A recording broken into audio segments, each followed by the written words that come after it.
ఒక ఊళ్ళే మొలక నాట్లేసే టైం వస్తే అలుకుడు చేస్తాను వడ్లు అలుకుతాను మొలకకు అలుకుడు చేస్తాం కదా తుకాలు పోయేమా పెద్ద మొగోడని కొన్ని పిలిచిరట మొగోడని మొలకలుస్తానికి పిలిస్తే ఎలుక పిల్లని చూసి ఎల్లెంకల పడ్డాడు. ఇక మా అంత సిపాయిలు లేరు, మేము తెచ్చే ఇస్తాం, 6 సందమామలు పెడతాం, 7 సూర్యులు పెడతాం అని నమ్మబలికి ప్రజలను దగా చేసి మంచిగున్న తెలంగాణ నాగం పట్టించి ఓట్లు వేయించుకొని ప్రజలను మోసం చేసిండ్రు, దగా చేసిండ్రు. ఈ మాట నిజం, మీ అందరికి తెలుసు. ఇవాళ ఏం మాట్లాడతారు, మమ్మల్ని ఎవరు నమ్ముతలేడు, మాకు అప్పు ఉడతలేదు, యాడికెళ్ళి తెచ్చేయాలి అని ఇప్పుడు మాట్లాడుతున్నాం.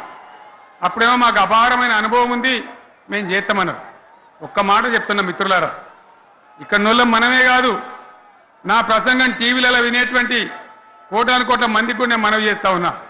ఇంత మోసం ఉంటుందా, ఇంత దగా ఉంటుందా? ఓట్లయితే రాని అవతల పడదామని ముచ్చట్నా? ఎంతవరకు ఇది కరెక్టు? తెలంగాణ ఎంత మంచిగా పోయేది, ఇప్పుడు బొందలు పడగొట్టినరా? ఎంత ఘోరమైనటువంటి ఫలితం మనం చూస్తున్నాం ఇవాళ.